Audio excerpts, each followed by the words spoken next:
Assalamualaikum warahmatullahi wabarakatuh. Perkenalkan, nama saya Akib Abiy Asya, asal sekolah MTSN 1 Kotim. Pada kali ini, saya akan menceritakan sebuah kisah yang berjudul Tarian Penghibur Kematian. Kisah ini bermula di sebuah desa yang kental akan adat istiadatnya. Hiduplah seorang anak yang bernama Simpei dan ayahnya yang bernama Pak Selong. Ketika sore hari tiba, Simpei dan Pak Selong yang sudah dari pagi mencari kayu bakar di hutan berniat untuk pulang. Di perjalanan pulang, Simpei bertemu dengan ibu-ibu tua dan Simpei mengenalinya. Secara spontan Simpei menegurnya. "Indu Bunge, sedang apa kau di sini?" Ayah Simpei yang mengetahui Indu Bunge sedang melakukan malap merinu langsung menarik Simpei dan menyuruhnya segera pulang. Sesampainya di rumah, ibunya yang mengetahui hal yang dilakukan Simpei sore hari tadi langsung menanyakannya. "Nak, kata bapak, kau tadi menegur Indu Bunge ya? Indu Bunge kasihan, ia baru saja tertimpa musibah. Seminggu yang lalu suaminya meninggal dunia. 2 hari kemudian anaknya si Tadur tenggelam dan ia sedang menjalankan tradisi malap merino atau menangisi kematian." Simpei pun menjawab, "Bu, Indu Bunge pasti merasa sedih. Ia butuh teman. Simpei lihat sendiri, ibu-ibu di kampung selalu menjauhi Indu Bunge." Simpei selalu menyanggah apa yang dikatakan ibunya. Dan ibunya kembali berkata, "Nah, agama kita ini keharingan. Ikuti saja adat dan tradisinya agar kita selalu aman." Simpei membatin, "Ini semua tidak benar." Keesokan paginya, warga desa gempar karena ditemukan ceceran darah di tepi hutan. "Cari, ikuti ceceran darah tersebut," ucap Pak Salundek, seorang kepala desa. Setelah diikuti, ceceran darah tersebut rupanya milik Indu Bunge yang telah meninggal dunia.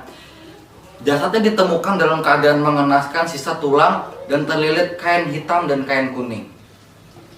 Di antara kerumunan orang yang melihat jasad Indu Bunge, seorang sesepuh desa yang bernama Ki Ampong menadahkan tangannya sembari berkata, "Ya Sang Hyang Hatala Langit, bencana apa ini?" Simpei yang dari awal sudah mengetahui hal ini akan terjadi berkata, "Cukup sudah ritual ini, kita hentikan. Ini hanya akan memakan banyak korban lainnya. Dan Indu Bunge bukan yang pertama." Warga desa kebingungan apa yang dimaksud oleh Simpei. Dan Simpei menjelaskan kepada Ki Ampong, "Ki, tradisi tersebut bukanlah tradisi yang benar menurutku. Ibuku berkata, Ki, bahwa agama keharingan itu adalah menyembah Sang Hyang Hatala Langit dengan mencintai air kehidupan dan menjaga keseimbangan alam. Menurutku tradisi yang dilakukan Indu Bunge atau malap merino itu udah benar. Dan Indu Bunge bukanlah korban pertama, sudah banyak korban yang lain." Ki Ampong seakan paham apa yang dikatakan oleh Simpei dan berkata, "Lalu menurutmu bagaimana?" Simpei pun menjelaskan, "Ki, kita kan selalu senang apabila kita masuk ke dalam hutan. Banyak keanekaragaman yang bisa kita sebut luha. Dan pada saat panen, kita menari ria. Bagaimana kalau pada saat panen tersebut dan topeng luha itu kita jadi satukan dan kita bisa menyebutnya dengan habukung. Menarinya seperti ini."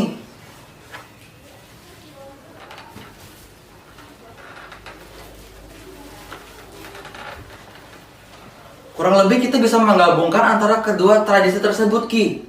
Dan menurutku, aku mempercayai bahwa setelah kematian kita akan berada di Lewotataun. Itu surga bagi kita. Jadi buat apa kita sedih? Seharusnya kita akan senang bahwa keluarga atau sanak saudara kita akan bertemu di Lewotataun. Pada malam harinya, Ki Ampong pun menyuruh semua warga desa untuk menari habukung menggunakan topeng bermotif luha, sembari menghibur keluarga Indu Bunge yang sedang berduka dan memberikannya bantuan. Pesan moral yang dapat disampaikan adalah ketika kita membantu orang lain itu harus tanpa pamrih dan tidak perlu diketahui identitasnya. Sekian cerita yang saya sampaikan. Wassalamualaikum warahmatullahi wabarakatuh.